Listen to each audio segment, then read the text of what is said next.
Саламатсыздар ма, құрметті әріптестер. Бүгін бізде облыстық тамыз кеңесінің онлайн секциясы тақырыбы білім алушыларға әлеуметтік көмек көрсету бағытындағы әдістемелік қолдау көрсету. Әрі қарай Мысыр районы бұл блокасына өз сөзін жалғастырады. Жалпы жаңа айтып өтілгенде биылғы психологиялық әлеуметтік қолдау бөлімінен біздерге арнайы сіздерге әдіскер бөлінген әлеуметтік тұрғыдан сіздің іс-қағаздарды жүргізу, жалпы білім беру ұйымдарындағы әлеуметтік тұрғыдан нұсқаулықтар, барлық әдістемелік нұсқаулықтар осы біздің іштегі бөлімнен әдіскер сымбат жолайына сіздермен ісін жалғастыратын болады. Жалпы сіздер білесіздер, осыған дейінгі уақытта да биылғы жылдың алдымызға қойылып тұрған мемлекеттік деңгейде жалпы біздің алдымызға білім беру ұйымдарының алдына қойылып отырған миссиясының бірі биылғы әлеуметтік психологиялық әлеуметтік алқапты жақсарту. Осы тамыз конференциясында осы негізге алынып отыр. Сондықтан да әлеуметтік балалардың әлеуметтік әл-ауқатын және психологиялық әл-ауқатын жүзеге асыруға біздер болып тікелей етене жұмыс істейміз деген ойдамын.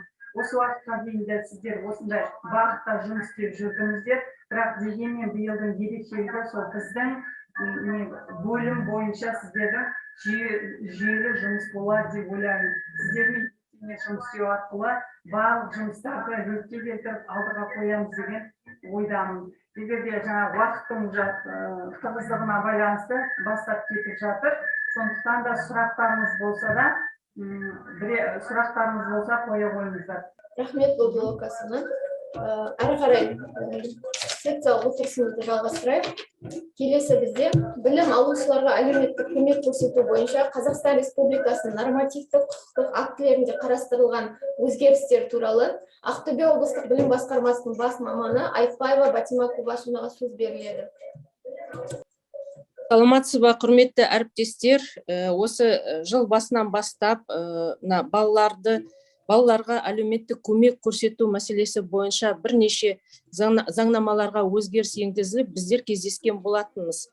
Бірақ енді бүгінгі тамыз конференциясының секциялық жұмысына бізде жаңадан келген жас әлеуметтік педагогтарды шақырдық, жаңадан келген тәрбиеші жөніндегі мамандарды шақырдық. Себебі өзгерістер өте көп болып жатыр. Именно ыстық тамаққа байланысты, сосын киім-кешекпен қамтамасыз етуге байланысты. Сонымен қатар қазір өздеріңіз білесіңдер, міне маусым айынан бастап біздерде қазір түсіндіру ақпараттар жинақталып, әр ауданнан аз қамтылған отбасының балаларының тізімі жинақталып, қазір біздерде сатып алу жұмыстары жүргізілуде. Бұл мәселе деген өзекті мәселе болып тұр. Сондықтан біздер қандай өзгеріс заңнамада болсақ, сол бойынша сразу жаңағы түсіндіру жұмыстарын жүргізіп отырамыз. Балалардың құқықтарын қорғау саласында мемлекеттік саясаттың басымды бағыты әр баланың құқықтарын қамтамасыз етуге және заңды мүдделерін қорғауға бағытталған. Қазіргі таңда алға қойылған басты мақсат ол балалардың қауіпсіз және жайлы өмір сүруіне жағдай жасау. Осы мақсатта білім және ғылым министрлігімен жалпыға міндетті білім беру қоры қаражатынан білім алушыларға көмек көрсетуді регламенттейтін қағидаларға өзгеріс енгізілді. Өзгеріс 30 желтоқсан 2020 жылдан бастап бекітіліп, 1 қаңтар 21 жылдан бастап қолданысқа енгізілді. Атап айтсақ, білім алушылар мен тәрбиеленушілерге қаржылық және материалдық көмек көрсетуге бағытталған қаражат көлемі бұрынғы жылдары 1% болса, қазіргі биылдан бастап кемінде 2% мөлшерінде бекітілу керек. Өздеріңіз білесіздер, бұл деген мектептерді ұстауға жұмсалған қаражаттан кемінде 2% именно осы аз қамтылған отбасының балаларына, ол тегін ыстық тамаққа, киім-кешекке жұмсалатын қаражат. Кепілдендірілген әлеуметтік пакет түріндегі материалдық көмек осы қағидалардың бірінші тармақшасында көрсетілген мемлекеттік атаулы әлеуметтік көмек алуға құқығы бар отбасылардан шыққан балаларға беріледі. Кепілдендірілген әлеуметтік пакет шеңберінде атаулы әлеуметтік көмек алушы отбасының мектеп жасындағы балаларына төлемдердің төрт түрі белгіленді. Оның ішінде мектеп формасымен или же немесе спорттық формамен қамтамасыз ету. Бұл жерде имейте в виду, мектеп формасы немесе екеуі бірге қатарынан берілмейді. Мектеп формасымен бірге міндетті түрде аяқ киім де беріледі. Және спорттық форма берілген жағдайда спорттық аяқ киім беріледі. Екінші, оқу құралдар жабдықтары. Үшінші, тегін ыстық тамақ. Төртінші, қоғамдық көлікте тасымалдау кезінде билеттің толық құнының кемінде 50% мөлшерінде жеңілдікпен жол жүру. Кепілдендірілген әлеуметтік пакет тиісті оқу жылы кезеңінде орта білім беру ұйымдарында оқитын 6 жастан 18 жасқа дейінгі балалар бар аз қамтылған отбасыларға беріледі. Кейбір мектептер біздерге звондап сұрайды, балалар қазір мапта оқып жатса, ол жасы бірақ 6-да болса, біздер оған киім кешек береміз бе деп. Береміз міндетті түрде. Ол деген 1032 қаулыда көрсетілген, Қазақстан Республикасының үкіметінің қаулысында 6 мен 18 жас деп. Сондықтан 5 жастағы балаларға берілмейді, оларға басқа әлеуметтік көмек көрсетіледі. Ал 6 жастан бастап 18 жасқа дейін біздерге жаңа аталған 4 түріндегі көмек көрсетіледі. Бұл гарантированный социальный пакет дейді ғой. Вот сол кепілдендірілген әлеуметтік пакет барысында берілетін көмек. Қала сыртындағы және мектеп жанындағы демалыс лагерлеріне жолдама алу, сондай-ақ білім алушылардың мәдени бұқаралық және спорттық іс-шараларға қатысу осы қағидалардың бірінші тармақшасында көрсетілген атаулы әлеуметтік көмек алуға құқығы бар отбасылардан шыққан балаларға қолданылады. Қаржылай көмек көрсету қағидалардың бірінші тармағының 4-ші тармақшасында көрсетілген төтенше жағдайлардың салдарынан шұғыл жәрдемді талап ететін отбасылардан шыққан балалар үшін жүзеге асырылады.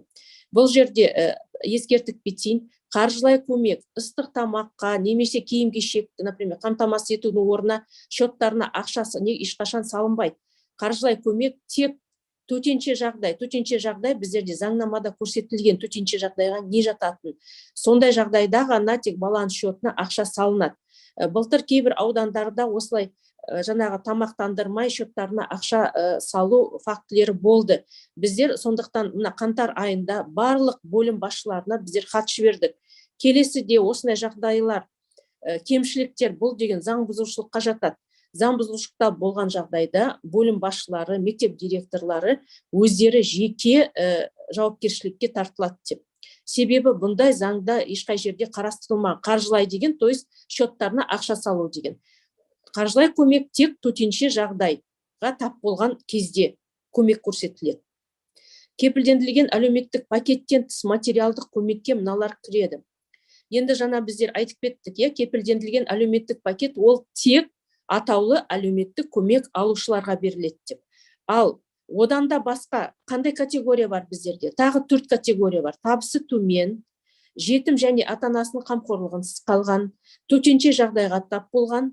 5-ші категория ол деген мына мектептің қамқоршылық кеңесінің шешімі бойынша көмекке мұқтаж отбасы балалар. Соларға қандай көмек көрсетілген? Бірінші, киім, аяқ киім, мектеп жазу құралдарымен сатып алу. Екінші, білім беру ұйымында болған кезеңде тамақтандыруды ұйымдастыру. Бұл жерде де мен ескертіп кетейін. Кейбір соцпедагогтарға ата-аналар кеше карантин кезінде көп звондады.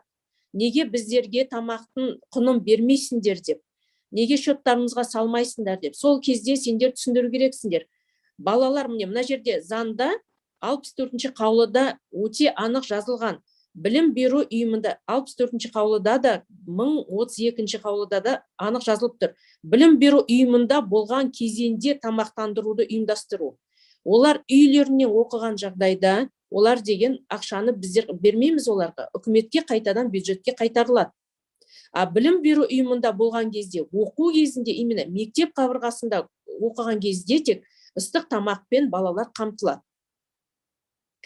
Үшінші, қаржылай көмек көрсету, бұл жаңа айтып кеттік, тек төтенше жағдайға тап болған балаларға. Төртінші, мәдени бұқаралық және спорттық іс-шараларға қатысу. Киім, аяқ киім, мектеп жазу құралдарын сатып алу жергілікті бюджеттен бір білім алушыға немесе тәрбиеленушіге есептеліп, бөлінген қаражат шегінде жүзеге асырылады. Міне қазіргі кезде біздер облыс бойынша 19 мыңнан астам балаларды мына әлеуметтік көмек, оның ішінде киім-кешек және оқу құралдарымен қамтамасыз ету бойынша жұмыстар жүргізілуде. Мына 3-4 міне аудан тек АСП, то есть гарантированный социальный пакет, атаулы әлеуметтік кепілдендірілген пакет аясында тек АСП алатын отбасылардың балаларына береміз деп шешім қабылдап отыр. Олар өздерінің бюджетіне қарап отыр. Біздер тек осы балаларды қамтамасыз етеміз деп. Ал кейбір аудандар мына толық 5 категория атаулы әлеуметтік көмек алатын, жаңағы табысы төмен, жетім және ата-анасының қамқорлығынсыз қалған, төтенше жағдайға тап болған және жаңағы білім беру ұйымының алқалы орган шешімі бойынша, то есть қамқоршылық кеңесінің шешімі бойынша көмекке мұқтаж деген отбасылардың балаларына береміз деп шешім қабылдап отыр. Материалдық және қаржылық көмек алу рәсімі. Ата-анасын немесе оларды алмастыратын адамдардың не кәмелетке толған білім алушының өтініші негізіне бөлінеді. Значит, өздеріңіз білесіңдер, тегін ыстық тамақ ол стандарт бойынша беріледі, ол мемлекеттік қызмет. Ал мына көмек, материалдық көмек аламыз деген жаңа киім-кешек, аяқ киім, оқу құралдары алатын ата-аналар міндетті түрде мектепке барып өтініш жазу керек. Ол өтініштің үлгісі қазіргі 64-ші қаулыға сәйкес арт жағында қосымша болып тіркеліп тұр. Білім беру ұйымында өтініштерді қарау үшін бірінші басшының шешімімен жауапты тұлға бекітіледі. Ол осы қағидалардың қосымшаға сәйкес нысан бойынша қаржылық және материалдық көмек алуға өтініштерді тіркеу журналын жүргізеді. Мына өтініште міндетті түрде ата-ана көрсету керек. Спорттық киім алады ма, мектеп формасын алады ма, өздеріңіз енді жазғызып аласыз ғой. Сосын бұрын бұндай болған жоқ, енді биылдан бастап мына 64-ші қаулыға қосымшаға өтініш тіркеу журналын үлгісін дайындап қойған, көрсетіп қойған. Қалай толтырылу керек, барлығы 64-ші қаулыда көрсетіліп тұр, әріптестер. Сондықтан, пожалуйста, мына заңдар шыққан кезде мен барлық аудандық білім бөлімдеріне таратып отырмын. Ал әдіскерлер, бас мамандар осы сұрақпен айналысатын, олар міндетті түрде мектепке таратып отырса, 64-ші қаулының қосымшасында ол тіркеліп тұр. Журналды қалай жүргізу керек, қандай пункттер болу керек екен. Екінші, өтініш осы қағидалардың екінші қосымшасына сәйкес нысан бойынша білім беру ұйымына оның бірінші басшысының атына беріледі. Өтініш қажетті құжаттармен бірге өтініш түскеннен кейін бастап 15 жұмыс күні ішінде қаралады. Өтініш беруге құжаттарды көшірмелерде және салыстырып тексеру үшін түп нұсқаларда ұсынады. Содан кейін осы қағидалардың бірінші тармағын бір және екінші тармақшаларында көрсетілген тұлғалар санатын қоспағанда түп нұсқалар өтініш берушіге қайтарылады. То есть сіз деген түп нұсқалар, құжаттар кімдерден аласыңдар? Жаңа төтенше жағдайға тап болғандардан аласыңдар. Жетім және ата-анасының қамқорлығынсыз қалған балалардың құжаттарын аласыңдар. Және жаңағы алқалы органның шешімі бойынша солардың түп нұсқаларын аласыңдар да, және жаңағы оларды тек тексеру үшін да, салыстыру үшін. Сосын сол жерде қайтарасыз дұрыс болған жағдайда. Қазіргі уақытта еңбек және халықты әлеуметтік қорғау министрлігімен бірлесіп, халық ұлттық білім беру деректер қорымен біздер деген НОБД дейміз ғой, оқушылардың ЖСН бойынша қамти отырып интеграция жүргізуде. Білім беруді басқару органы немесе жауапты тұлға өтініш берушінің осы қағидалардың бірінші тармақшасында көрсетілген тұлғалар санатына тиесілі жөніндегі, сондай-ақ осы қағидалардың бірінші тармағын екінші тармақшасында көрсетілген тұлғалардың табысы туралы мәліметтерді алу үшін мемлекеттік органдардың тиісті ақпараттық жүйелеріне сұрау салу жібереді. Енді бұл жерде біздер айтып кеттік, бұл бірінші қағиданың бірінші тармақшасы мен екінші тармақшасы, ол деген жаңағы АСП алатын отбасының балалары және табысы төмен отбасының балалары. Бұлар бойынша біздер айттық, интеграция болып жатыр, халық пен НОБД. Сонда сол балалардың фамилияларының қасында жаңағы галочка тұрады деп, АСП алады немесе жаңағы табысы төмен деп. Келесі, өтінішке растайтын құжаттар. Осы қағидалардың бірінші тармағын үшінші тармақшасында көрсетілген тұлғалар үшін отбасыларда тәрбиеленетін жетім балаларға және ата-анасының қамқорлығынсыз қалған балаларға қорғаншылықты патронаттық тәрбиелеуді бекіту туралы уәкілетті орган шешімі. Осы қағидалардың бірінші тармағын төртінші тармақшасында көрсетілген тұлғалар санаты үшін төтенше жағдайлардың туындауына әкеп соққан аварияларды, зілзалаларды, апаттарды тергеп тексеру қағидаларын бекіту туралы Қазақстан Республикасы Ішкі істер министрінің 2015 жылғы 23 қаңтардағы номер 46 бұйрығымен бекітілген төтенше жағдайлардың туындауына әкеп соққан аварияларды, зілзалаларды, апаттарды тергеп тексеру қағидаларына сәйкес табиғи және техногендік сипаттағы төтенше жағдайлардың туындауына әкеп соққан жаңағы осы себептерін тергеп тексеру актісі қоса беріледі.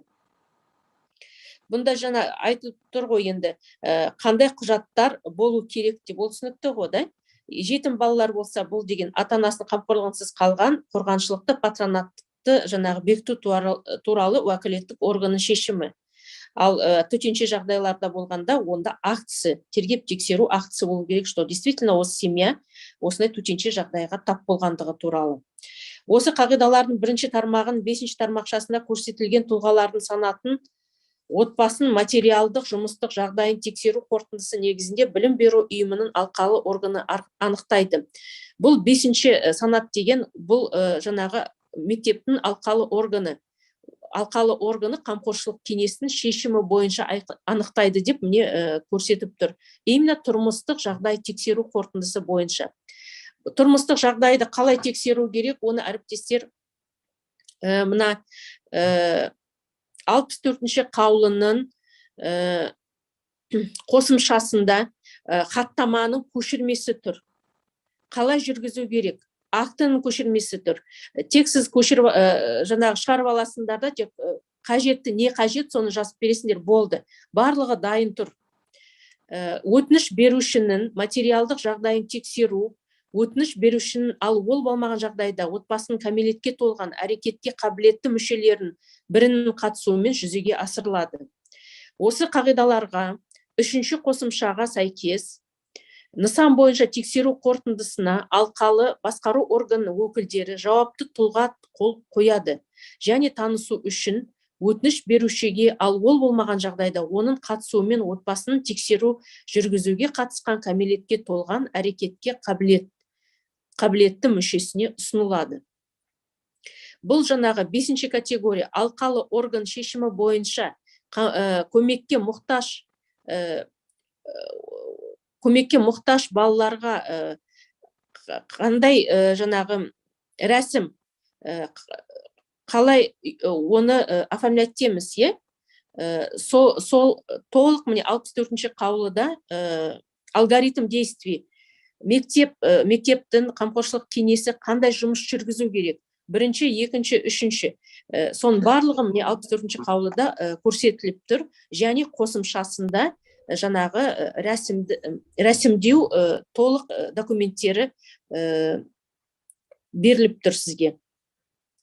Алқалы басқару органының отырыстары осы қағидаларға 4-ші қосымшаға сәйкес нысан бойынша хаттамамен рәсімделеді. Оған алқалы басқару органын қатысып отырған өкілдері жауапты тұлға қол қояды және білім беру ұйымының бірінші басшысын шешіммен бекітіледі.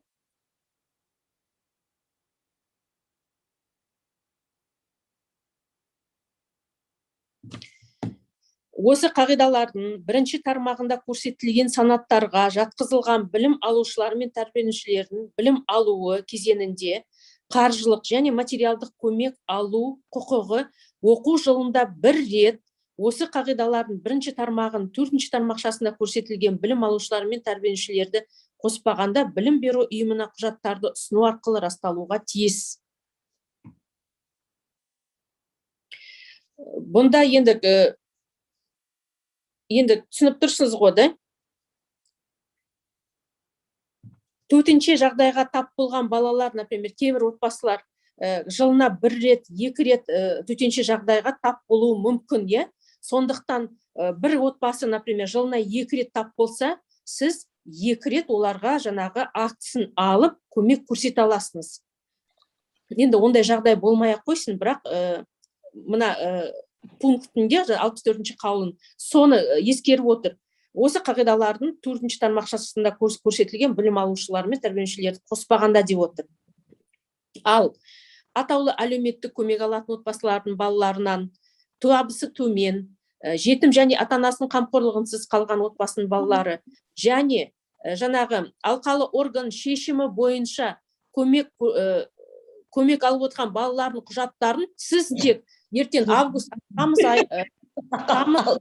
аяғында немесе қыркүйек айын басында, например, өтініштерін аласыңдар, болды. Одан кейін өтініш және олардың статусын растайтын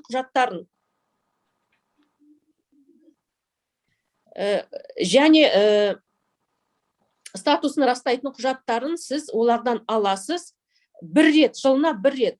Сосын мына АСП алатындардан 90 сайын АСП алатындығы туралы растау ол қажет емес.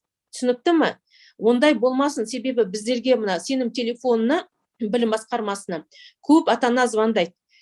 Соцпедагогтар оларға түсіндірмейді, ал біздер білмейміз дейді. Неге біздерден құжат сұрай береді дейді. Ол дұрыс емес, әріптестер. 1032-ші қаулыда және 64-ші қаулыда да көрсетіліп тұр. Оқу жылында сентябрь айынан бастап мамыр айын аяғына дейін сіз тек 1 рет өтініш берген кезде ана статусын растайтын құжаттарды аласыңдар, болды. Басқа ата-аналардан тағы статусын, даже олар, например, 3-ші тоқсанның қорытындысы бойынша келесі, например, ноябрьден бастап олар АСП алмаса, бірақ сіз міндетті түрде ол өтініш берген кезде ол АСП алушы болды ма? Сондықтан сол кезден бастап сіз енді бала оқу жылын бітіргенге дейін одан уже не имеете право құжат сұрауға. Қаржылай және материалдық көмек көрсетуге бөлінетін қаражаттың жұмсалуын білім беру ұйымдарының бірінші басшылары қамтамасыз етеді. Міне осындай балаларға жаңағы әлеуметтік көмек көрсетуге бағытталған нормативтік құқықтық актілерге қандай өзгерістер енгізілді, сол бойынша міне мен қысқаша ақпаратым. Енді мына қала бойынша қазір 598-ші тағы бір айтып берейін, 598-ші приказ бар ғой, жаңағы ыстық тамақты ұйымдастыру деген. Правила организации питания. Осы мамыр айынан бастап оғанда өзгерістер енгізіліп жатыр. 10 қосымшасында, 3-ші қосымшасында, если не ошибаюсь, тех спецификация бар ғой, мына ыстық тамақ арендатор, әлеуетті өнім берушілерге осындай талап қойып отыр. Қала мектептерінде міндетті түрде жаңағы безналичный расчет енгізу және безналичный расчет болған кезде балалардың жаңағы тамаққа бөлетін қаражатының 10% скидка істеу керек. Осы заң бойынша түсіндіру жұмыстары бойынша мен деген барлық аудандық қалалық білім бөлімдеріне хат жібердім. Именно аудандарға жібердім, где қала бар. Біздерде ондай 4-5 аудан ғой, міне Алғаға жібердік, Хромтау, Шалқарға жібердік, Темірге жібердік, Мұғалжарға жібердік және Ақтөбе қаласына. Биылдан бастап міне конкурстар болып жатырған, қазір ыстық тамақ ұйымдастыру болып жатырған конкурс құжаттамасында, тех спецификасында именно осы пункттер міндетті түрде болу керек, что арендатор жаңағы қолма-қол ақшасыз есеп айырбастау жаңағы жүзеге асырады, және балалар жаңағы карточка пайдаланған жағдайда 10% скидка істейтіндігі туралы.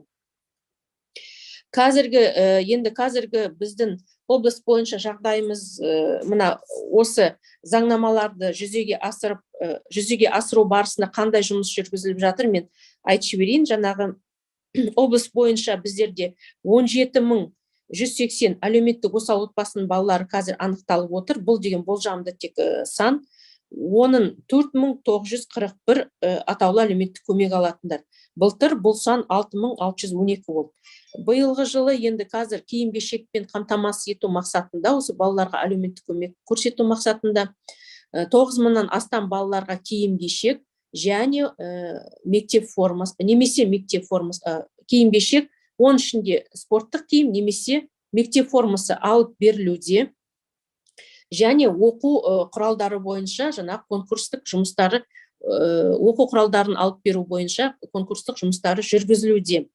Сонымен қатар осы 17180 бала тегін ыстық тамақпен қамтылады деп міне біздерге барлық аудандық білім бөлімдері, қалалық білім бөлімдері ақпарат беріп отыр. Енді әріптестер, мен ойлаймын, біздер республика бойынша жаппай оқыту қорына кемінде 2% болса, біздерде 2%-дан астам болып тұр. Ақша толық бөлініп отыр. Міне киім-кешекке де бөлінді. Міне ыстық тамақта енді республика бойынша біздер 3-ші орындамыз. Астана, Алматыдан кейін 507 теңгеге дейін біздерде нетіп бір балаға қаражатты бөліп отыр. Бұл деген өте үлкен жақсы көрсеткіш. Республика бойынша Ақтөбе облысы әрқашанда бір үлгілі өңір деп саналады, аталады. Сондықтан енді осы қаражат бөлініп отырса да, біздер оның целевой мақсатты және сапалы жүзеге асырылуын біздер бақылау және оны жүзеге асыру біздің қолымызда. Міне соцпедагогтардың, тәрбие жөніндегі орынбасарлардың, сонымен қатар мына білім басқармасы мен аудандық білім бөлімдерінің мамандарының қолында. Қалай бақылау болады, жаңағы әлеуметтік өнім берушілер оны солай жүзеге асырады. Сондықтан деген біздер мына ыстық тамаққа қатысты айтқым келетіні, бракераждық комиссияның жұмысын біздер жандандыру керекпіз. Бракераждық комиссияға міндетті түрде ата-аналарды кіргізу керекпіз. Әр мектепте сайт бар, интернет сайттары, сонда мектепте тамақтану деген рубрика ашу керекпіз. Сол рубрикада қандай жұмыс жүргізіп жатыр? Осы бракеражный комиссияның қандай жоспары бойынша ай сайын актілері не тексерілді? Қандай қателер бар? Жаңағы арендаторларға сонда замечаниялар айтылды ма? Және деген сол актілер бойынша хаттама толтырып, ол деген педагогикалық кеңесте қаралды ма? Сон барлық осы жұмыстың барлығын біздер жүргізіп отыру керекпіз. Ал осы менің жаңағы докладым бойынша қандай сұрақтарыңыз бар, пожалуйста, қойыңызға болады. Рахмет тыңдағаныңызға. Әріптестер, сұрақтар бар ма? Әріптестер, егер сұрақтар болмаса, келесіге көшейік, және ескере кететін, бізде сонында сұраққа, арнайы сұрақ-жауапқа уақыт беріледі. Келесі сұрақтар бар ма? Біз қарайтын мәселе білім беру ұйымдарында білім алушыларды тамақтандыруды ұйымдастыру мәселесі. Қыдыралиева Илья Қалниязовна, номер 1-ші Алға мектеп бақшасының әлеуметтік педагогы, еңбек өтілімі 33 жыл, соның ішінде әлеуметтік педагог ретінде 11 жыл. Илья Қалниязовна, сөз кезегі сізде. Кешірерсіздер, құрметті ұстаздар, бүгін тағы бір жаңа оқу жылының басталар шағында кездесіп отырмыз. Сондықтан ең алдымен баршаңызды келе жатқан оқу білім күнімен шын жүректен құттықтаймын. Білім тамыры терең, танымы мол, ерекше ұғым. Ұлы жазушы Мұхтар Әуезов білім бақыттың жібермейтін қазығы деп, білім мен бақыттың ажырамайтыны туралы нақыл сөз айтты. Олай болса, білімді әрі бақытты жастарды тәрбиелеу бүгінгі ұстаз атқарып отырған ұлағатты іс. Осыған байланысты білім саласы үнемі жетіліп, жаңарып отыруды қажет етеді. Біз өмір сүріп отырған қазіргі кезең бұл жаңа дәуір, жаңа көзқарасты, жаңашылықты талап ететін кезең. Мен Ақтөбе облысы Алға ауданы нөмір 1-ші Алға мектеп бақшасының педагогы Қыдыралиева Илья Қалниязқызымын. Білім алушылар мектептерде білім алып жатырған білім алушылар қатарында жекеленген санатты білім алушыларды тегін ыстық тамақпен қамтамасыз ете отырып, олардың толыққанды алаңсыз білім алуына жағдай жасауымыз керек. Сондықтан менің бүгінгі тақырыбым білім беру ұйымдарында білім алушыларды тамақтандыруды ұйымдастыру болып келеді. Мектептегі тегін ыстық тамақпен қамтуды ұйымдастыру барысында негізге 2 нормативтік құқықтық құжат алынады. Қазақстан Республикасы үкіметінің 2008 жылғы 25 қаңтардағы нөмір 64 қаулысы мемлекеттік білім беру ұйымдарының мемлекеттік атаулы әлеуметтік көмек алуға құқығы бар отбасылардан, сондай-ақ мемлекеттік атаулы әлеуметтік көмек алмайтын, жан басына шаққандағы табысы ең төменгі күнкөріс деңгейінің шамасынан төмен отбасылардан шыққан білім алушылары мен тәрбиеленушілеріне және жетім балаларға, ата-анасының қамқорлығынсыз қалып, отбасыларда тұратын балаларға төтенше жағдайлардың салдарынан шұғыл жәрдемді талап ететін отбасылардан шыққан балаларға және өзге де санаттағы білім алушылар мен тәрбиеленушілерге қаржылай және материалдық көмек көрсетуге бөлінетін қаражатты қалыптастыру, жұмсау бағыты мен оларды есепке алу қағидаларын бекіту туралы. Екінші, Қазақстан Республикасы білім және ғылым министрінің 2015 жылы 13 сәуірдегі 198 бұйрығымен бекітілген жалпы білім беретін мектептердегі білім алушылар мен тәрбиеленушілердің жекеленген санаттарына тегін тамақтандыруды ұсыну, мемлекеттік көрсетілетін қызмет стандарты.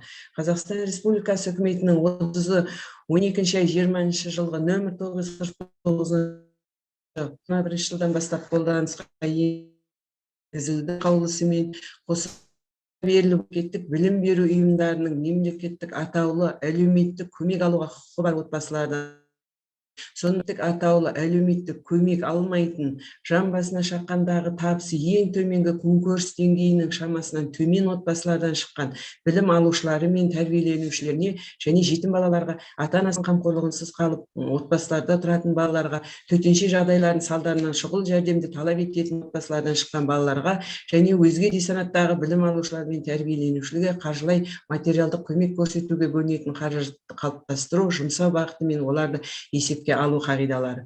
Енді осыған сәйкес бекітілген санаттар 5 санат бар. Мемлекеттік атаулы әлеуметтік көмек алуға құқығы бар отбасылардан шыққан балалар. Екінші, мемлекеттік атаулы әлеуметтік көмек алмайтын, жан басына шаққандағы табысы ең төменгі күнкөріс деңгейінің шамасынан төмен отбасылардан шыққан балалар. Үшінші, жетім балаларға, ата-анасының қамқорлығынсыз қалып, отбасыларда отырған балаларға. Төртінші, төтенше жағдайлардың салдарынан шұғыл жәрдемді талап ететін отбасылардан шыққан балалар. Бесінші, білім беру ұйымының алқалы басқару органы айқындайтын білім алушылар мен тәрбиеленушілердің өзге де санаттары. Енді бұған ұсынылатын құжаттар тәртібі мен тізімі. Бірінші, өтініш иесінің жергілікті атқарушы органдар ұсынатын мемлекеттік атаулы әлеуметтік көмек алушыларға тиістілігін растайтын анықтама. Екінші, өтініш керек, сол мектептің басшысының атына өтініш жазылады. Одан кейін үшінші, сол тамаққа қабылданғандығы туралы ұсынысты анықтама, ұсыну туралы анықтама. Одан кейін алынған табысы туралы көпбалалы отбасылардан алынған ата-аналарының немесе олардың орнындағы адамдардың жалақысын, кәсіпкерлік және өзге де қызмет түрінен түсетін табыс, балаларға және асырауындағы өзге де адамдарға алименттер түріндегі табыс. Бұнда да бірінші өтініш алынады. Одан кейін ата-анасының жалақысы туралы анықтама алынады, алатын жәрдемақы көлемі туралы анықтама, алатын алимент көлемі туралы анықтама және үшіншісі бұл жаңағы жекеленген тегін ыстық тамаққа қосылғандығы туралы анықтама. Енді бұл жерде ескерте кететін жағдай, егер алимент алмаса, онда алмайтындығы туралы анықтама керек. Сосын отбасын құрмаған жұмыс жасайтын ұл-қыздары болса, олардың да табысы қосылады.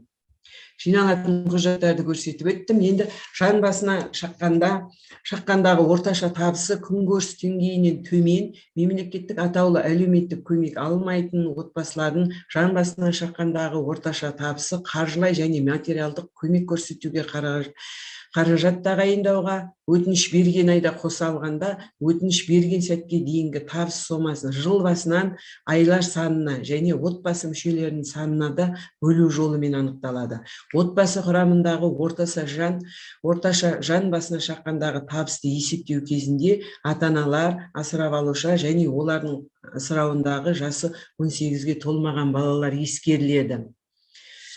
Енді жаңа айтып өткен санаттарымыздың үшінші жетім балалар және ата-анасының қамқорлығынсыз қалған отбасыда тәрбиеленетін балалар үшін қорғаншылықты, қамқоршылықты, патронаттық тәрбиелеуді бекіту туралы уәкілетті орынның шешімі немесе қаулысы қабылданады.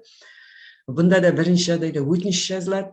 Екінші, жаңа айтып өткендей, отбасында тәрбиеленетін жетім балаларға немесе ата-ана қамқорсыз қалған балаларға қамқоршылық бекіту туралы уәкілетті органның шешімі.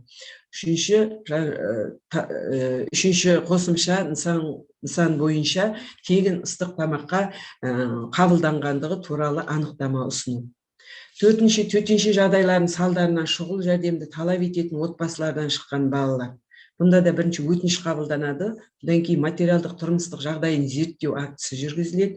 Бұдан кейін жаңағы айтуым бойынша үшінші қосымша нысан баланың жеңіл жекеленген санаттарға тегін тамаққа ұсынылғандығы туралы анықтама. Бесінші, білім беру ұйымының алқалы басқару органы айқындайтын білім алушылар мен тәрбиеленушілердің өзге де санаттары. Бұнда да бірінші өтініш жазылады. Бұдан кейін материалдық тұрмыстық жағдайын зерттеу актісі жүргізіледі. Және үшінші қосымшаға сәйкес сол баланың жекеленген санаттарындағы тегін жеңілдетілген тамаққа ұсынылғандығы туралы анықтама беріледі. Білім беру ұйымдарын басқарудың алқалық органдары айқындайтын төтенше жағдайлардың нәтижесінде шұғыл көмекті қажет ететін отбасылардан шыққан көрсетілетін қызметті алушылар және өзге де санаттағы білім алушылар мен тәрбиеленушілер үшін отбасының материалдық тұрмыстық ахуалын тексеру актісін білім беру ұйымы береді. Акт жасалатындығы туралы айтып отыр. Ата-аналардың немесе олардың орнындағы адамдардың не кәмелеттік жасқа жеткен білім алушының өтініші осы қағидаларға қосымшаға сәйкес нысан бойынша бірінші басшының атына білім беру ұйымына беріледі. Алқалы орган өтінішті алған күннен бастап күнтізбелік 3 күн ішінде қарайды және ата-анаға жауабын береді. Назарларыңызға рахмет. Сұрақтар болса қоя беріңіздер. Әріптестер, ыстық тамақтану бойынша, пожалуйста, сұрақтарыңыз болса, Қалниязовнадан сұрақ қойыңыз. Тем более біздерде Алға ауданын біздер неге алып отырық? Алға ауданында бұл мәселе бойынша жаңағы жұмыс өз деңгейіне қойылған, сосын жүйелі түрде жұмыс жүргізіледі. Әр мектепте өздерінің жаңағы корона папкілері, нормативті құқықтық актілер барлығы жинақталып, өте жоғары деңгейде ұйымдастырылған бұл мәселе. Сондықтан біздер именно Алға ауданының жаңағы әлеуметтік педагогтарын, тәжірибелі педагогтарын сізге мына семинарға қатыстырып отырмыз. Сұрақтарыңыз болса, сұрақтарыңызға жауап берсін деп. Саламатсыздар ма? Кешіресіздер, менде бір сұрақ бар еді. Сұрақтарыңыз болса, әріптестер, Илья Қалниязовнаға. Саламатсыздар ма? Менде сұрақ бар. Екінші категория бойынша біз жан басына шаққандағы табыс көзін анықтама аламыз. Сонда менде бір отбасы болып тұр. Мысалға, оларды айына 42.500 теңгеден жеке шаруашылықта жұмыс жасайды, жұмысшы болып. Оған 3 ай сайын ғана доход справка береді. Табыс көзінің справкасын 3 ай сайын ғана беріп тұрады. Сонда мен 3 ай сайын... Саламатсыздар ма? Оған 3 ай сайын ғана табыс көзінің анықтамасын 3 ай сайын өзгертті. Мысалға, сентябрь, октябрь, ноябрьге берсе, ноябрьде аяқталады ол.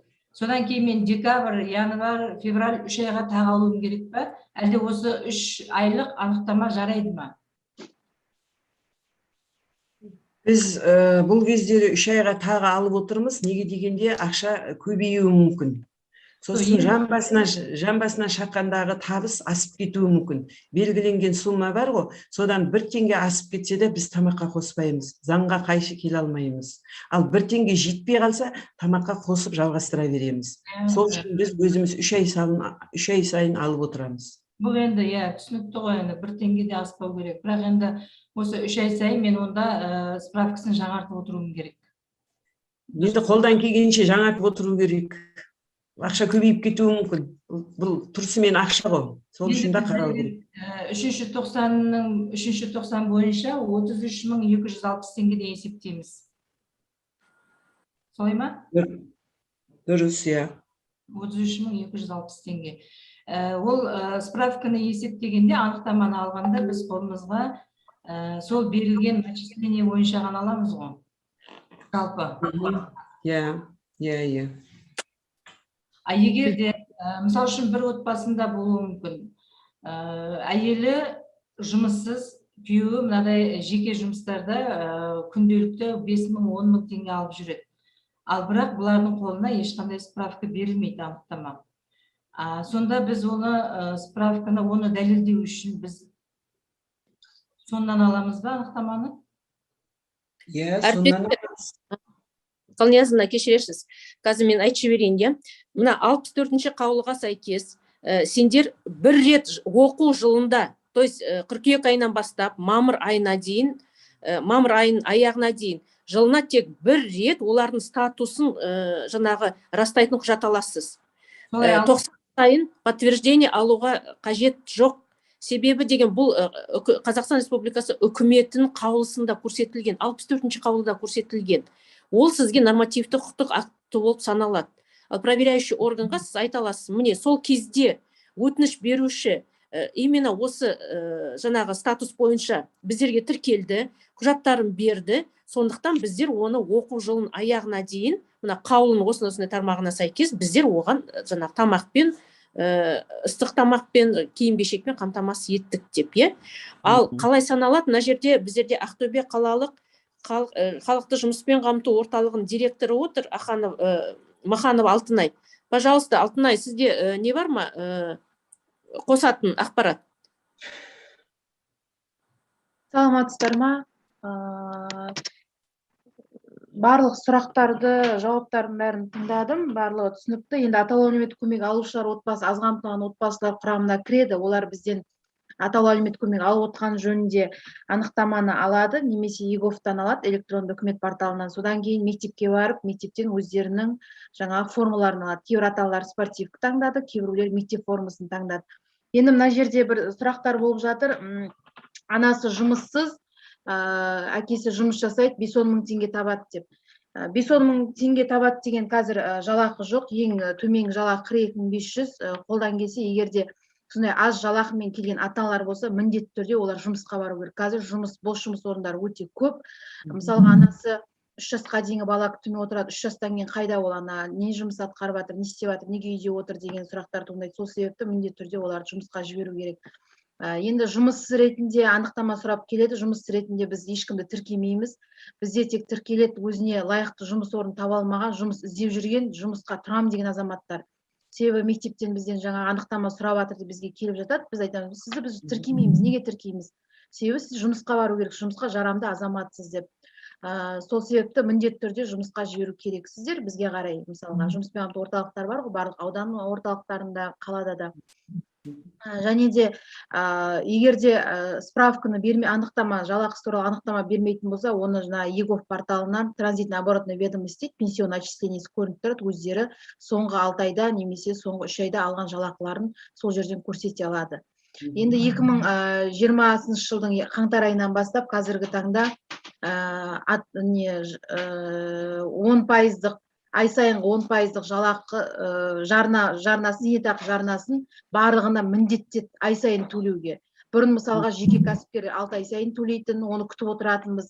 Немесе жеке жаңа қожалықтар 3 ай сайын төлейді, қазір ондай жоқ.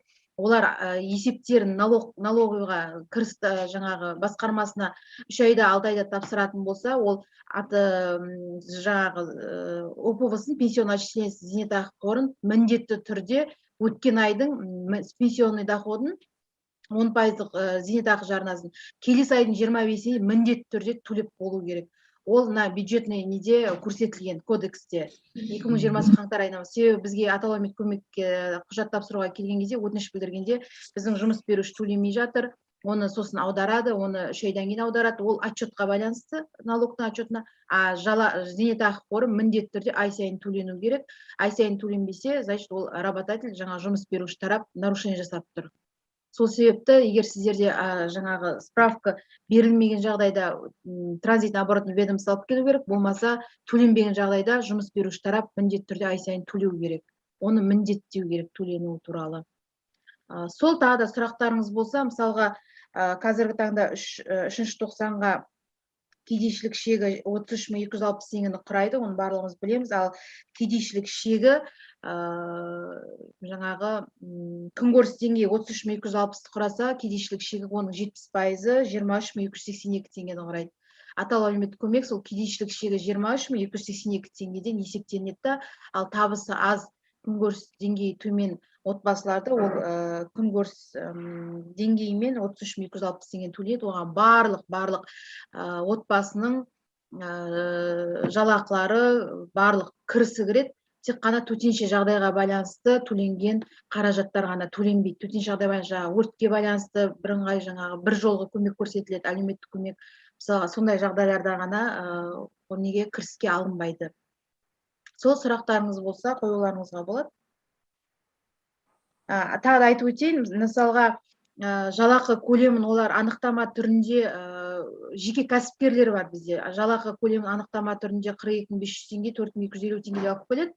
Ол өздерінің аударып отқан зейнетақы қорларда, ал олардың 6 ай сайынғы төленетін көрсететін есептері, налогқа төлейтін есептері, онда енді көп көрсетіліп тұрады оборотты ақшасы. Сондықтан біз неден үкімет порталынан, жаңа ЕГОВтан өздеріне отчеттарын алдыртамыз. Сол отчетқа байланысты біз кірісін қараймыз. Ол жер жеке қожалық, жеке кәсіпкер, тоғылардың барлығы тек қана пенсионкамен қарамаймыз, олардың отчеттарын аламыз. Себебі пенсионкаде олар азайтып көрсетеді ай сайынғы 42.500-ден, оборотты ақшалар өте көп болып жатады. Сондықтан біз сол отчеттарын қараймыз, доходқа есептейміз. Тағы да сұрақтарыңыз бар ма, түсініксіз болса? Сонда жаңа мен айтып отырмын ғой, 3 ай сайынғы ғана справкасын беріп 42.500 теңгеден. Сонда мен сол справка маған жарамды бола ма, әлде мен жаңағыдай сіз айтқандай 6 ай сайынғы есебін сұраймын? Егер де ол өзі жеке кәсіпкер болса, жоқ, өзі жеке кәсіпкер болса, отчетін сұрайсыз. Егер де біреудің жеке қожалығында жеке кәсіпкерлігін жұмыс жасаса, тек қана пенсион отчислениесін ғана аласыз. Иә, соны аласыз. Ал өзін қамтушы дегендерді сіздер қалай аласыздар? Мысалға бізге келеді, өз-өзімді қамтып жүрмін дейді. Осы уақытқа дейін официально жұмыс жасамаған. Өз-өзін қамтушы, мысалға 25 мың айлық есептік көрсеткішін есептейміз біз. Атаулы әлеуметтік көмектің ережесінде солай. Енді сіздерді білмедім, қалай есептейтіндерді. Сол өз-өзін қамтып ол күн көрді ғой, бүгінгі күнге дейін мысалға тұрақты жұмыс жасамаса, ол не істеді, не атқарды, не жұмыс жасады мысалға. Сонда 25 мың айлық есептік көрсеткіш, ол 72 мың теңгені құрайды, 72 мың бір нәрсе теңгені. Соны солай есептейміз біз, өзін қамтушы ретінде. Әріптестер, сұрақтарыңыз бар ма тағы? Бұл жерде әріптестер, міне 64-ші қаулыда жазылған, например, сізге өтініш беруші 1 сентябрьде келсе, өтініш жаңағы ыстық тамақпен қамтуға балаларын, сіз жаңағы табысы туралы ақпаратты қаңтар айынан бастап сентябрь включительно аласыз. Сосын 9 айға бөліп, бала санына бөлесіңдер, Ол түсінікті ғой. Енді сосын мына базаны интеграциялау жұмыстары жүргізіліп жатыр. Енді әлі минустары бар. Ол әр жаңалық болғасын өздеріңіз білесіңдер ғой, ол енді пока до жаңағы идеального состояния дойдет, бірталай уақыт керек. Қазір біздер ұсыныстарымызды беріп жатыр. Себебі деген барлық осы айыспы алатын және табысы төмен отбасылардың балалары жерде шығып тұрған жоқ, өздеріңіз тексердіңіз ба, например? Осы бүгін кеше тексерген адамдар бар ма осы жерде, соцпедагогтар? Себебі деген барлық айыспы алатын және табысы төмен отбасылардың балалары. Міне аудандық білім бөлімдері алғадан сұрап отырсақ, олар айтады, әлі до конца олар не отработан деп отыр. Сондықтан енді қазір жұмыстар жүргізілуде, бірақ деген, если жаңағы НОБД-да ана баланың қасында АСП немесе табысы төмен деген несі белгі тұрмаса, сіз деген енді қағаз түрінде аласындар шығар деп ойлаймын.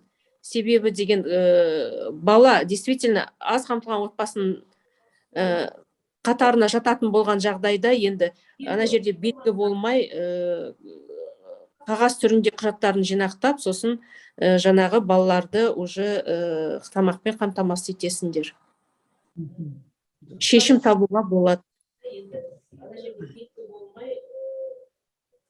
Қағаз түрінде құжаттарын жинақтап, сосын жаңағы балаларды уже тамақпен қамтамасыз етесіңдер. Шешім табуға болады. Әріптестер, жаңа Ақтөбе қалалық жұмыспен қамту орталығының директоры Алтынай Маханова осы мәселе төңірегінде кеңес беріп өтті. Келесі бізде қаралатын тақырып білім беру мекемелері әлеуметтік педагогтардың жүргізетін құжаттары. Мектептегі жалпы әлеуметтік педагогтың негізгі нысаны баланың құқығын қорғау, баланың дамуына жағдай жасау, жанұя мен мектептің арасындағы байланыс пен әріптестік қатынасын жүргізіп отыру. Әлеуметтік педагог тікелей мектеп директорына бағынысты және мектеп жарғысын, басқа да нормативтік құқықтық құжаттарды басшылыққа ала отырып, өз қызметін жүзеге асырады.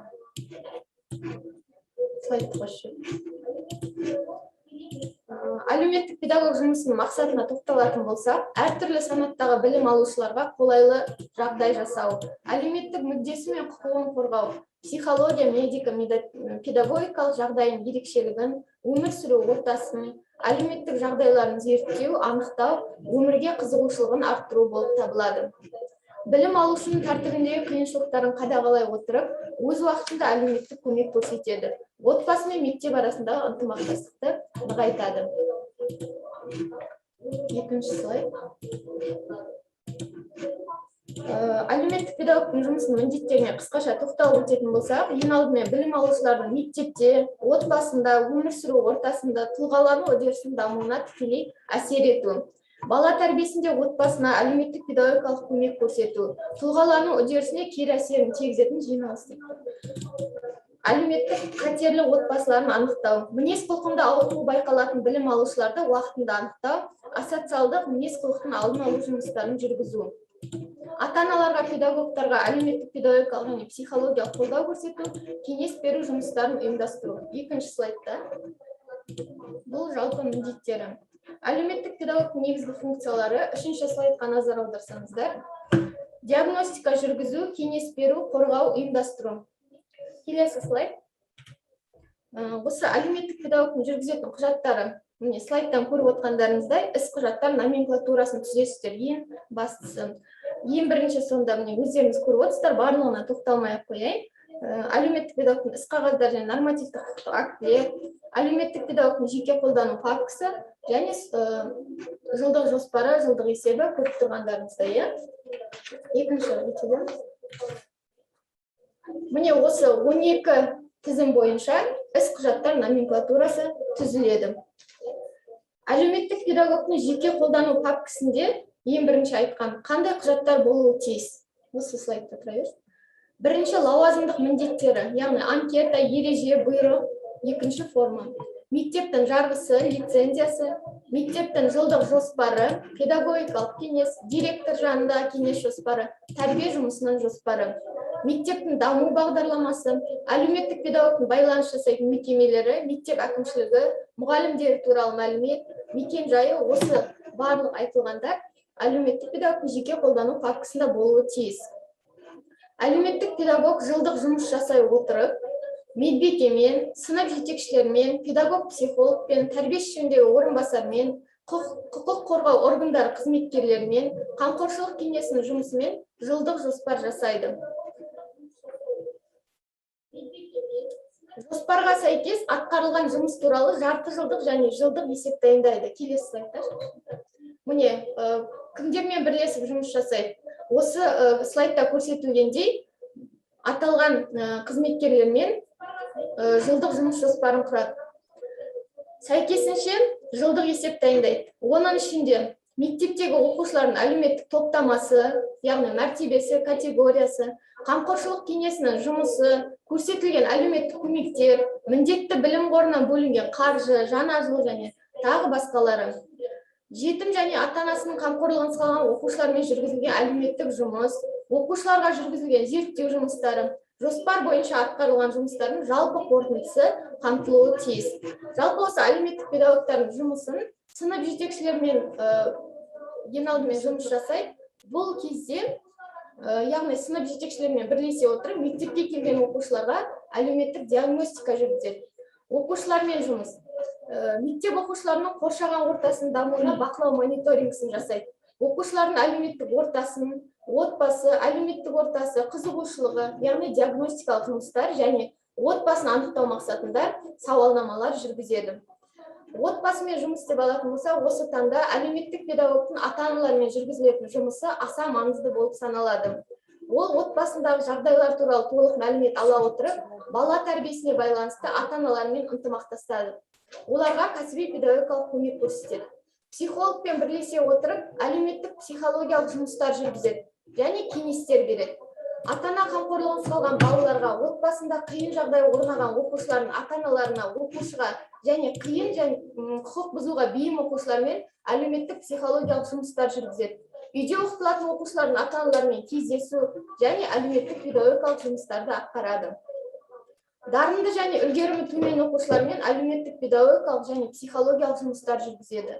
Қиын және құқық бұзуға бейім оқушылармен мектепшілік есепте тұратын қиын және құқық бұзуға бейім оқушылардың тізімін анықтап, әлеуметтік жұмыстармен тұрғынжай актісін жүргізеді. Және қолайсыз отбасыларды анықтап, рейдтік жұмыстарды жүргізеді. Келесі слайдқа көшсек.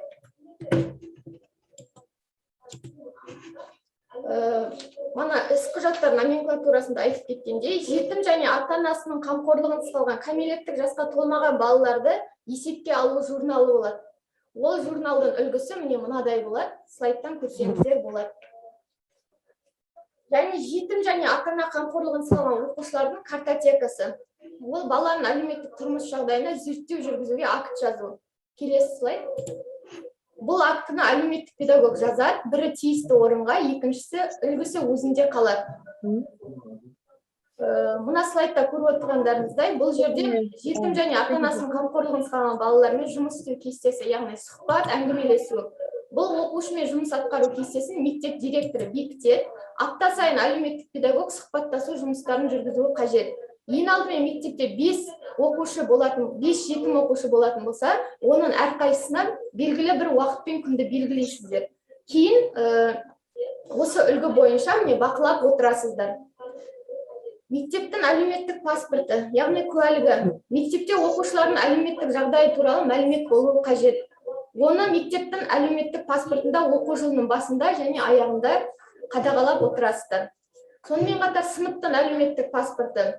Әрбір сыныпқа әлеуметтік паспорт жасалады, оны өздеріңіз білесіздер. Мұнда оқушының әлеуметтік жағдайы, отбасы туралы мәлімет, сыныптың әлеуметтік жағдайын анықтауға мүмкіндік туады. Сонымен қатар отбасының әлеуметтік паспорты жасалады. Мектептегі әрбір оқушының отбасына әлеуметтік паспорт жасалып, онда оқушының отбасы жағдайы, мүшелер саны, отбасы түрі анықталынады. Келесі слайдқа көшсек. 9-шы слайд. Мектептегі оқушыларды осы барлығын анықтай келіп, яғни әлеуметтік жағдайын сіздер зерттедіңіздер, енді мектептегі оқушыларды әлеуметтік жағдайына байланысты бөлесіздер. Бірінші, жартылай жетім балалар, әкесі немесе анасы қайтыс болған. Екінші, оралман отбасынан шыққан балалар, ата-анасы Қазақстан Республикасының азаматтығын алмаған, оралман екендігін куәландыратын құжаты болуы тиіс. Үшінші, үйде оқытылатын оқушылар тізімі. Төртінші, аз қамтылған отбасы балалардың тізімі. Және бесінші, көп балалы отбасынан шыққан балалар.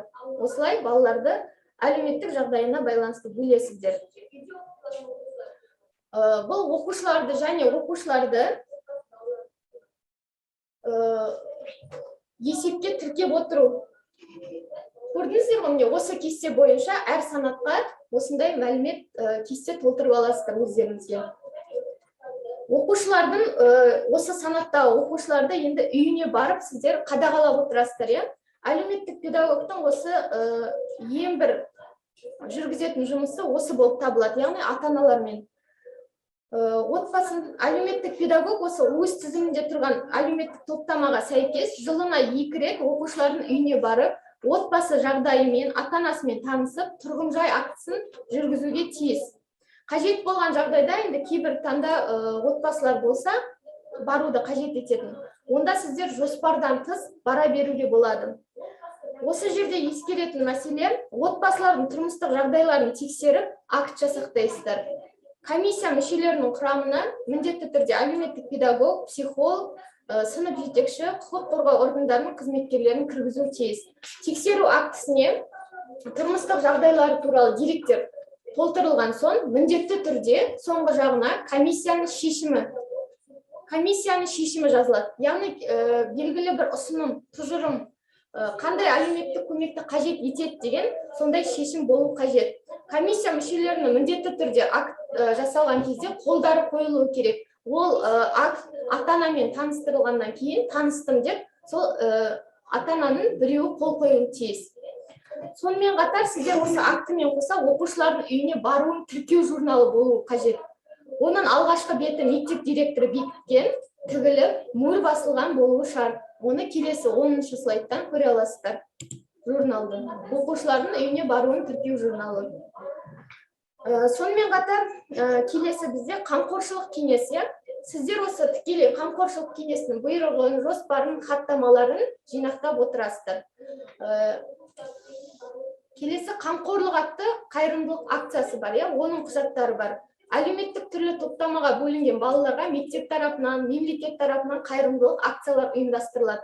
Оған міндетті түрде қамқоршылық кеңесінің отырыстарында талқыланып, хаттама, акт және алынған зат туралы ведомство жазылу қажет. Оны келесі слайдтан көрсеңіздер болады. Оқушылардың әлеуметтік көмек алған тіркеп отыратын журнал болу керек. Міне, яғни, және оқушылар мен ата-аналардың сұраныстарын реттеп отырасыздар. Келесі слайдты да ашсаңыз болады.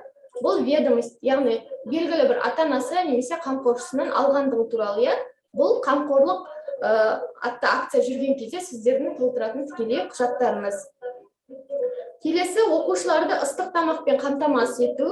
Мана мен алдында да бұл мәселе айтылды. Енді бұл таңда мен айтып кететінім, қандай құжаттар болуы тиіс. Біріншіден, оқушылардың мектеп директорының тізімі, резервке оқушылар жазылады, мектеп директорының бұйрығы, қамқорлық кеңесінде қаралғандығы туралы хаттама, ай сайын және жалпы қаржы бөлімі туралы оқушылардың толық қамтамасыз етілуі жөнінде актісі, асхана мен мектеп әкімшілігінің келісім шарты, медбике мен асхана меңгерушінің бірлескен асхана мәзірі, оқушыларға берілетін талон, талонды оқушының немесе сынып жетекшінің алғандығын растап тіркейтін журнал, және сіздер күнделікті оқушылардың тамақ ішуін қадағалайтын дәптер. Келесі бізде жазғы сауықтыру лагерін ұйымдастыру. Осы таңда жазғы сауықтыру лагеріне қажетті құжаттар, оқушылардың мектеп директоры бекіткен тізімі, оқушылардың толық құжаттары, мектеп директорының бұйрығы, қамқорлық кеңесінде қаралғандығы туралы хаттама, жазғы сауықтыру лагеріне баратын мекемелермен келісімшарт, оқушыларға бөлінген қаржы туралы актісі және ата-аналардың өтініші. Жалпы міне сіздер жүргізетін құжаттарға мен қысқаша тоқталып өттім. Осымен мен баяндамам аяқталды. Сұрақтарыңыз болса.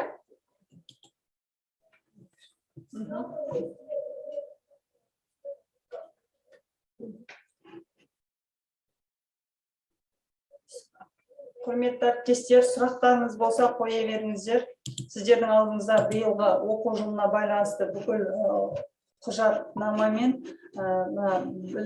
Ақтөбе облысының білім басқармасының бас маманы жұмыспен қамту және біздің іштегі әлеуметтік әдіскеріміз тоқталып өтті.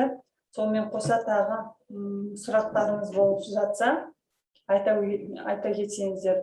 Жалпы сіз мына әлеуметтік және психологиялық қолдау бөлімінің жалпы ресми ашылуы бұйыртса 23 тамызға жоспарланып отыр.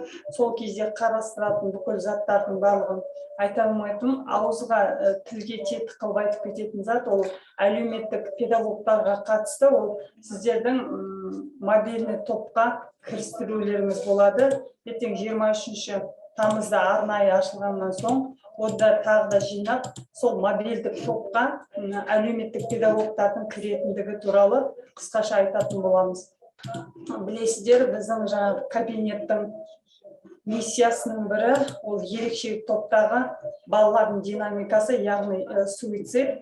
Сондықтан да ерекшелік топ динамикасы деп алдық. Сол ерекше топ динамикасындағы балаларға қатысты біліп отырсыздар, қазір келеңсіз жағдайдың көптігіне байланысты мобильный топтардың жиі бар тұруына байланысты бұйрықпен арнайы бекітілетін болады. Сол мектеп, район және оқу орнына қатысты әлеуметтік педагогтарда ішілей мобильдік топтың мүшесіне кіретін болады. Онда артынан ашып толығымен айтып өтетін боламыз. Сондықтан да осы әлеуметтік педагогтардың да осындай үлкен жүктемесі бар. Ол жалпы ерекше топ динамикасына қатысты, балаларға қатысты топ, ол таза сіздердің психологтармен тығыз байланыста жұмыс істейтін бір бағыты болып табылады. Оғанда ертең одан кейінгі ұйымдастырылатын семинар кеңестерімізде сіздермен оны талқылайтын боламыз, нақты қалай болатындығы. Бүгінгі семинар туралы жалпы сіздерге берілген нұсқаулықтарына, әдістемелік нұсқаулықтар туралы сұрақтарыңыз болса, қоя отырсаңыздар.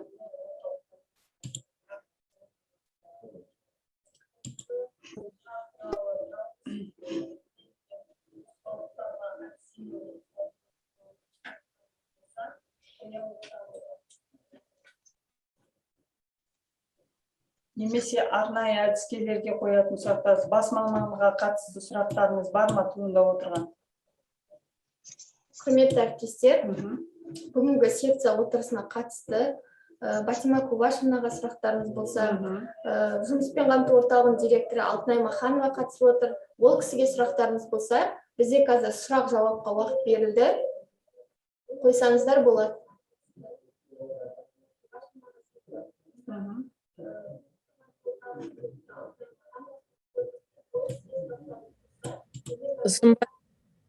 Сымбат, мен айтып жіберейін, бұнда сұрақтар болмаса, мына қазір мына аудандық білім бөлімдері білет, былтырдан бастап карантинге байланысты міне бірнеше мектеп, былтыр біздерде 7 аудандық білім бөлімін және 40 мектепті тексерді білім және ғылым министрлігі.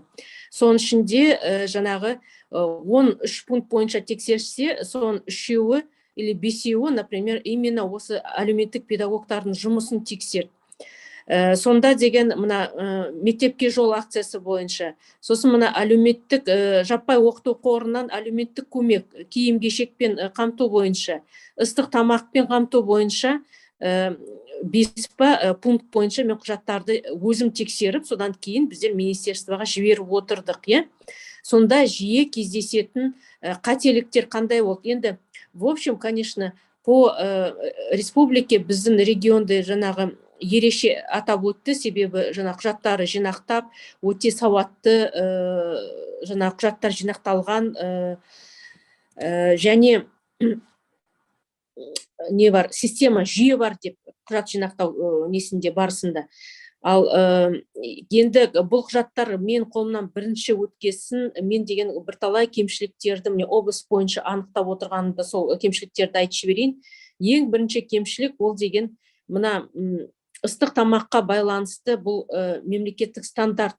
Стандарт болғасын, стандарттың өзінің регламенті бар, алгоритм действий, қалай істеу керек, қалай құжаттарды қабылдау керексіңдер.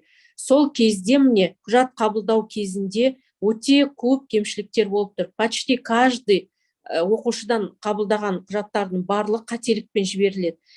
Неге дейсіз ғой? Өтініш алған кезде міндетті түрде оның статусын растайтын құжаттар міндетті түрде өтінішпен бірге тапсырылу керек. Например, АСП алатын болса, АСП справкасын, уведомление емес справканы бүгін алады, өтінішті ертең барып нету керек, мектепке тапсыру керек или бүгін тапсыру керек. Көп мектептер, барлық мектептер деп айтуға болады, например, былтыр 40 мектеп. Бірінші бүгін өтініш алады, 16 тамызбен, уведомление бүгін 18-мен алады, то есть задним числом.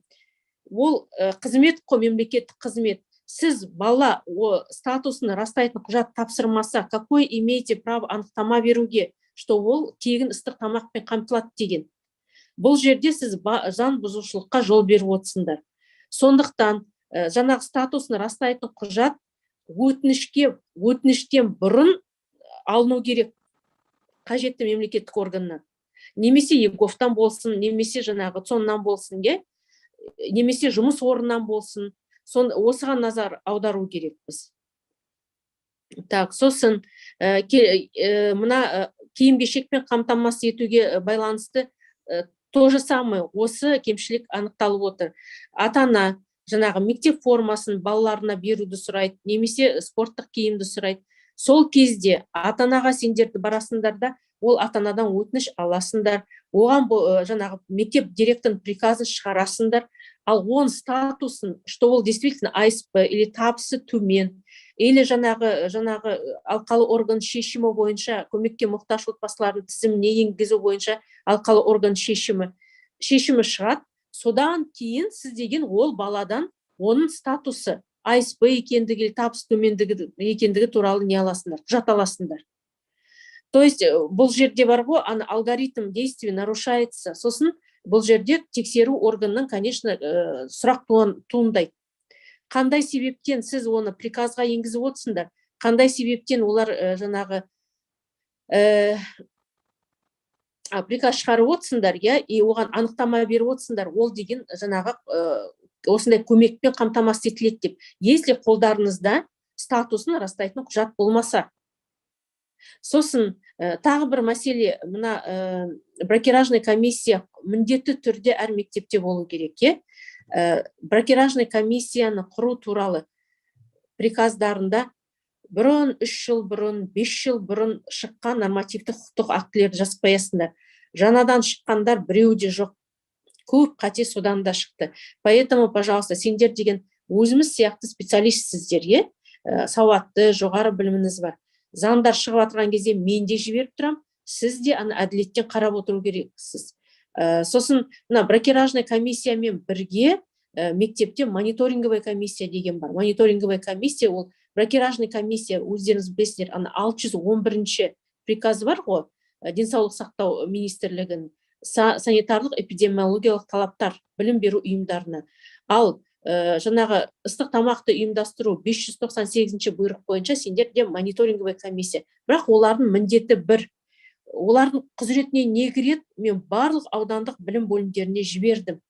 Бракеражный комиссияның құзыретіне не кіреді? Сол құзыретіне келетін сұрақтар сендер міндетті түрде жоспарына кіргізу керексіңдер. Актілеген кезде сол сұрақтар бойынша акты жүргізу керексіңдер. Педагогикалық кеңесте қаралған кезде тоже сол сұрақ бойынша сендер қарау керексіңдер. Осыған назар аударыңдар. Тағы керек болса, пожалуйста, мен аудандарға тағы да жіберейін. Бракеражный комиссияның жұмысына не кіреді, құзыретіне не кіреді. Сосын мына әр аудандық білім бөлімінде межведомственная комиссия бар. Межведомственная комиссия, оны МЭК деп аталады. Экспертная комиссия бар. Ол білім басқармасында да бар, ол әр аудандық білім бөлімде де бар. Онда Нұр Отан, үкіметтік емес ұйымдардың мүшелері, ата-аналар, денсаулық сақтау саласының өкілдері қатысу керек міндетті түрде. Олар да жыл бойы әр аудан бойынша өздерінің жұмысын көрсету керек, жүргізу керек.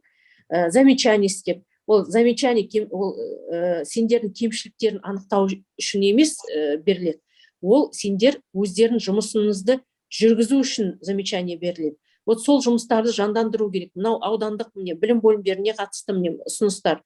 Және жаңағы мектептердің бракеражный комиссияның жұмысын жандандыру керек дейді. Себебі бракеражный комиссияның құзыретіне қарасаңыз, өте өзекті мәселелер кіреді. Сіз дегенде қазір 507 теңге, 507 теңгеге первый кіреді, бірінші тағам, екінші, второй кіреді. жаңағы біздер сүтті де кіргізіп жатырық, сүзбешені де кіргізіп жатырық, айранды да кіргізіп жатырық. Себебі міне аудандарда, мына қалада әсіресе, например, отбасы, мына аз қамтылған отбасының балаларына 507 неге қойып отыр? Балалар, возможно, кейбір отбасылар бар, өздеріңіз де білесіңдер, мектепте тек бір рет тамақтанады. Сол мүмкіндігінше сондай деген витамин құнарлы тамақ ішсін деп біздер деген бағасын көбейтіп отырмыз. Сосын мына 320-шы және жаңағы единый стандарт бар ғой, жаңағы порционное питание детей, сол бойынша біздер істеп отырмыз. Сол балалар жаңағы мүмкіндігінше құнарлы тамақ ішіп, және жаңағы оқуға несі болсын, старание, сосын жаңағы физиологиялық олардың нелерін дамуын ескере отырып, жас ерекшеліктерін ескере отырып, осындай меню істеп отырмыз. Дұрыс оқысын деп, күштері болсын, сол сабаққа жаңағы не болсын, стимул болсын, оқысын деп. Сондықтан деген, мына бракеражный комиссия именно осы сапалы тамақтың сапалы берілуін қамту керек. Міндетті түрде.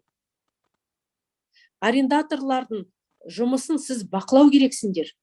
Арендатор ең біріншіден сіз ұмытпау керексіз, ол деген предприниматель. Ал қалай ол балаға осы сіздің қызметті көрсетеді, оны бақылау уже сіздің құзыретіңізге кіреді. Ең бірінші соцпедагогтың. Каждый день, күн сайын жаңағы ас мәзірдің сәйкестігін тексеру. Действительно, балаларға сол тамақ беріліп жатыр ма, беріліп жатқан жоқ па, соны бақылау. Ең біріншіден соцпедагогпен, әлеуметтік педагогпен мектеп директорын бақылау керек. Сосын әріптестер, жаңа оқу жылынан бастап, былтырдан бастап біздер карантинда болдық. Биылдан бастап дәстүрлі форматқа оқуға ауысамыз бұйырса да, осыған байланысты жаңа аудандық білім бөлімдеріне мен санитарлық эпидемиологиялық талаптар, тамақтану, асханаларға қандай талаптар қойылып жатыр? Осы именно карантин кезінде, пандемия кезінде сол талаптарды Қазақстан Республикасының бас санитарлық дәрігерінің қаулысын мен жібердім. Кеше түнде жібердім, бүгін барлығыңызға жіберу керек. Сосын 611-ші денсаулық сақтау министрлігіне не өзгерістер енгізіліп жатыр. Соны да қарап отырыңдар. Себебі ертең тамақтануды ұйымдастырған кезде сіз міндетті түрде сол талаптарды орындау керексіз. Жаңағы балалар өздері тамақты өздері алып, өзі тасымалдау ондай болмау керек деп мына қазіргі қаулыда көрсетіліп тұр. Поэтому деген, пожалуйста, қазір уақытымызда біздерде көп емес, мына қаулылардың барлығын мына электронды почталарға аудандық білім бөлімдеріне жібердім, енді сендерге таратады деп ойлаймын. Соның барлығына назар аудару керек. Себебі енді жаңа оқу жылы басталғаннан кейін барлық мектептерде санитарлық эпидемиологиялық талаптарының орындалуы бойынша мониторинговая группа жүру мүмкін. Ол акиматтан болсын, ол біздің облыстық білім басқармасынан болсын, ол қалалық білім бөлімінен болсын, или аудандық. Поэтому деген осы сұрақты назар аударуыңызды сұраймын. Ол білім беру объектісін тексергендіктен, мониторинг анализ жүргізгендіктен, ол міндетті түрде асханаға да кіреді. Поэтому, пожалуйста, деген осыны ұмытпаңыз. Ал әріптестер, сұрақтарыңыз болса, сұрақ қойыңыз, пожалуйста. Сұрақтарыңыз болмаса, мына жаңа оқу жылымен барлығыңызды құттықтағым келеді.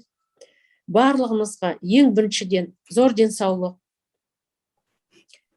еңбегіңіз жемісті, жеңісті болсын. Мына Қазақстан еліміздің болашағы біздің қолымызда да деп ойлаймын. Себебі соларды тамақтандыру, соларды киім-кешекпен қамтамасыз ету, соларға білім алуына толық жағдай жасау біздің қолымызда. Біз де соған өзіміздің үлесімізді қосып отырмыз. Сондықтан деген міндетімізді жауапкершілікпен және сапалы орындайық деп тілек айтқым келеді. Отбасыңыз аман болсын. Рахмет. Рахмет, Батима Кулашына. Өте жақсы, ауқымды түсіндіріп өттіңіз. Енді әріптестер, сұрақтарыңыз егер болмаса, бізде қазіргі жұмыс білесіздер ғой, әлеуметтік желімен тікелей байланысты. Сол себепті барлықтарыңыз камераларыңызды қоссаңыздар, біздер мына жақтан скриншот жасап алайық. Камераларыңызды қоссаңыздар. Мұны кімдер қоспай отқан? Галия Байгалиева дейді, камераларыңызды қоспай отырсыздар. Кішкене саламатсыздар ма? Менде бір сұрағым бар. жақсы қойыңыз. Номер 4 Қаратау орта мектебінің әлеуметтік педагог боламын. Бізде 2 оқушымыз бар. Террористік аймақтардан оралған балалар.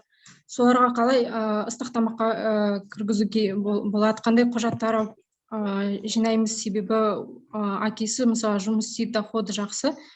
Бірақ олар Всеобщ бойынша көмек алу керек деп тұр бізге. Оған мен сізге жауап берейін. Қазақстан Республикасының үкіметінің 64-ші қаулысында 5 категория көрсетіліп тұр. Ол бірінші айсп алатын отбасының балалары, екінші табысы төмен, үшінші төтенше жағдайға тап болған, төртінші жетім және ата-анасының қамқорлығынсыз қалған балалар, бесінші мектептің алқалы органның шешімі бойынша көмекке қажет балалардың тізіміне енгізуді. Алқалы орган ол қамқоршылық кеңес. Если сол 5 категорияға осы балалар жататын жағдайда, сіз оларды тегін ыстық тамақпен, мектеп формасымен немесе спорттық киіммен, оқу құралдарымен қамтамасыз етесіз. Егер бұл балалар бұл категорияларға жатпайтын жағдайда, сіз оларға жаппай оқыту қоры арқылы ешқандай көмек көрсете алмайсыз. Себебі ертең әр тиын осы жаппай оқыту қорының қаржысы бойынша мектеп директоры жауап береді. Ал если действительно тұрмыстық жағдай төмен болса, жаңағы 64-ші қаулының қосымшасында хаттамасы бар. Сол хаттама бойынша жаңағы зерттеу, тұрмыстық жағдайына зерттеу жұмыс жүргізіп, сол бойынша сендер көмекке мұқтаж отбасы тізіміне енгізуіңізге болады. Ал если жаппай оқыту қоры арқылы сіз көмек көрсете алмасаңыз, демеушілерді тарта отырып, соның ішінде Хромтау ауданы сізде демеушілермен жұмыс өте жоғары деңгейге қойылған. Демеушілерді тарта отырып, немесе әлеуетті өнім беруші жаңағы арендаторлар тегін ыстық тамақпен жаңағы за счет спонсоров бар. Біздерде мына Қарғалы ауданында, например, Төлеуов деген кәсіпкер 3 мектептің оқушыларын 3 мектеп толық өзі қамтамасыз етіп отыр.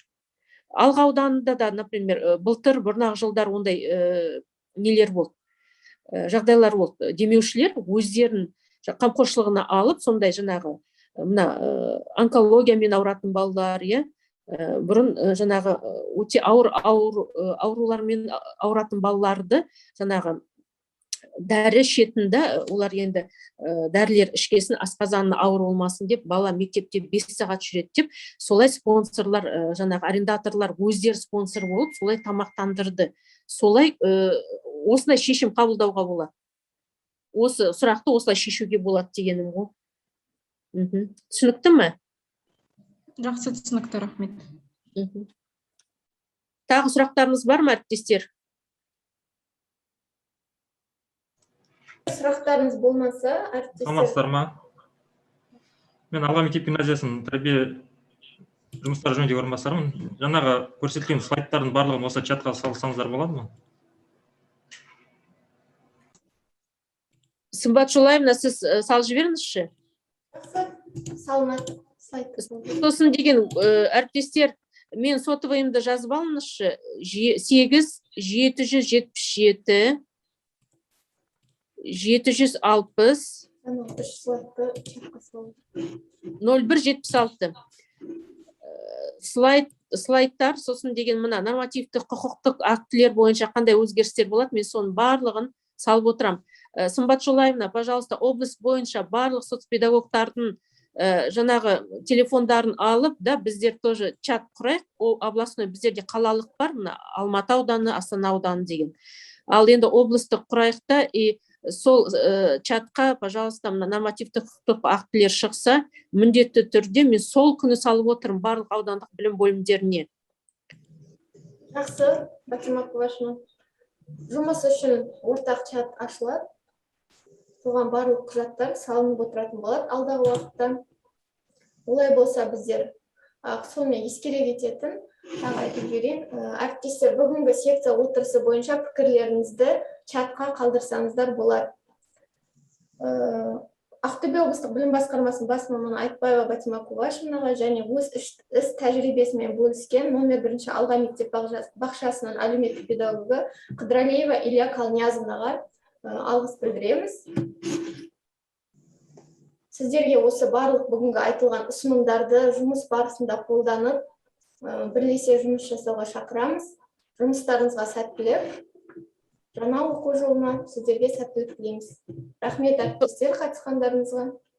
Сонымен қатар мына Ақтөбе қалалық жұмыспен қамту орталығының директоры Маханова Алтынайға рахметімізді келеді. Иә, Алтынай, рахмет Алтынай сізге. Махановаға қатысып отырып, кеңес берді. Үлкен алғыс айтамыз. Көп рахмет айтамыз. Еңбектеріңіз табысты болсын, дендеріңіз сау болсын, жақсылықта кездесейік.